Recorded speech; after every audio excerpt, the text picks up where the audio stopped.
केंद्र की नरेंद्र मोदी सरकार उत्तर पूर्व के विकास को लेकर कितनी गंभीर है, इसका अंदाजा इस बात से लगाया जा सकता है कि उत्तर पूर्व के राज्यों में विकास की समग्रता देखने को मिल रही है। इस क्षेत्र में न केवल सड़कों का निर्माण किया जा रहा है, बल्कि कई फ्लाईओवर का निर्माण भी किया जा रहा है। ब्रह्मपुत्र नदी पर गुवाहाटी में नेशनल वाटरवे 2 को स्थायी टर्मिनल के साथ ही शिप रिपेयरिंग सेंटर के रूप में भी विकसित किया जा रहा है। ये खास रिपोर्ट देखिएगा।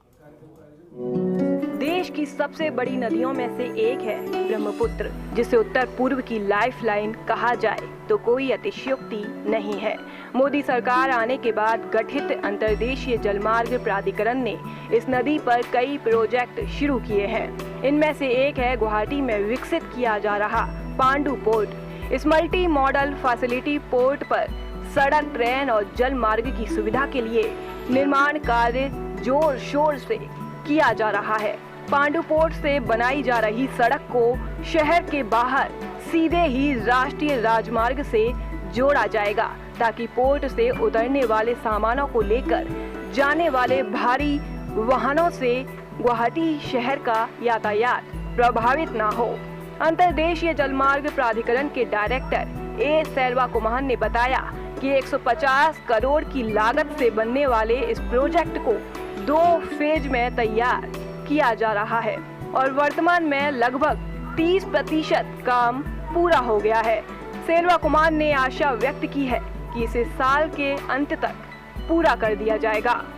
डिफेंस के लिए तो ये रिपेयर के लिए तो है ना, ये तो हम लोग को दूसरा एक जेटी ना, इससे अलावा और 3 जेटी हम लोग पास परमानेंट टर्मिनल है। एक तो पांडु में एक परमानेंट टर्मिनल है, उसमें low level jetty, high level jetty भी है। वो आर्मी वाला भी हम लोग को पास बहुत बार कांटेक्ट करता है ड्यूरिंग ये रिक्वायरमेंट ना, इमरजेंसी टाइम। वो लोग भी यूज़ करने के लिए वो भी आके देख के इंस्पेक्ट करके चला गया। इसी तरीके और 2 परमानेंट जेटी भी हम लोग बना रहा है। एक तो जोई गोपा में हम लोग कंस्ट्रक्शन कर रहा है, वो भी अराउंड 60-70% फिजिकल प्रोग्रेस खत्म हो गया। बाई दिस फरवरी मार्च हम लोग उसको प्लान कर रहे हैं कंप्लीट करने के लिए। देन दूसरा एक और इसी तरह का जेटी भी बोहीबिल में बन रहा है। ये सब पूरा आर्मी वाला भी आके देखे भी चला गया। वो लोग को भी उसमें रिक्वायरमेंट का समय पर वो भी यूज़ कर सकता है। अंतर्देशीय जलमार्ग प्राधिकरण के द्वारा ही गुवाहाटी में ही शिप रिपेयरिंग सेंटर का भी विकास किया जा रहा है, ताकि ब्रह्मपुत्र में आने वाले छोटे बड़े जहाजों की मरम्मत की सुविधा गुवाहाटी में ही उपलब्ध हो। गुवाहाटी में इस सुविधा के उपलब्ध होने से उत्तर पूर्व के जहाजों को मरम्मत के लिए कोलकाता पोर्ट पर लाने ले जाने वाली असुविधा और खर्चे से बचा जा सके। इसका पिछले वर्ष प्रधानमंत्री ने शिलान्यास किया था। इसी के साथ ही प्राधिकरण के द्वारा गुवाहाटी में एक स्किल सेंटर भी विकसित किया जा रहा है, जिसमें से एक vessel crew, Indian vessel crew की ट्रेनिंग दी जा रही है। इस सेंटर में असम के अलावा मणिपुर और अरुणाचल प्रदेश के युवा भी ट्रेनिंग कर रहे हैं, जिन्हें ट्रेनिंग के बाद शिप रिपेयरिंग सेंटर में रोजगार दिया जा सकता है।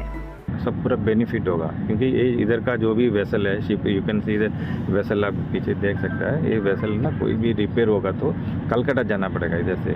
जो कलकत्ता इधर जाने में ना 15-20 दिन लगेगा, उसके बाद रिपेयर होने के बाद वापस आने में 15-20 दिन लगेगा। इसलिए टाइम वेस्ट, मनी वेस्ट है। ये शिप रिपेयर फैसिलिटी होने से सब पूरा रिपेयर सब पूरा इधर ही कर सकता है। ये होने से क्या होता है, बहुत बाकी जो IWT वेसल ओनर्स है वो मोर इंटरेस्ट वो दिखाएगा इधर पूरा वेसल लेके आने के लिए, बनाने के लिए, क्योंकि फैसिलिटी इधर ही हो रहा है, रिपेयर फैसिलिटी। इधर से वो लोग दूसरा जगह जाने की जरूरत नहीं, इधर ही कंस्ट्रक्शन और रिपेयर फैसिलिटी सब पूरा इधर ही हो जाएगा। असम के पूर्व मुख्यमंत्री और वर्तमान में पोर्ट एवं जहाजरानी मंत्री सर्बानंद सोनोवाल भी इन पूरे प्रोजेक्ट की समय समय पर समीक्षा करते रहते हैं। मोदी सरकार का उद्देश्य नदियों के जरिए कार्गो मूवमेंट को बढ़ावा देना है, क्योंकि वो अधिक सस्टेनेबल और इकोनॉमिकल ट्रांसपोर्ट मोड है। इन सुविधाओं के शुरू होने के बाद उत्तर पूर्व पर तैनात आर्मी के लिए भी सुविधा होगी। जब हम पूर्वोत्तर भारत में विकसित भारत की कल्पना करते हैं, तो शायद ये शिपिंग रिपेयर जो पोर्ट है, ये उसकी एक मिसाल है कि आने वाले इस दिसंबर तक जब ये पूरा हो जाएगा तो नॉर्थ ईस्ट के जितने भी शिप होंगे वो यहाँ, उनकी रिपेयर यहाँ पर हो जाएगी और इससे कोलकाता जाने का नदी के द्वारा बड़ा खर्चा यहाँ पे बचने वाला है।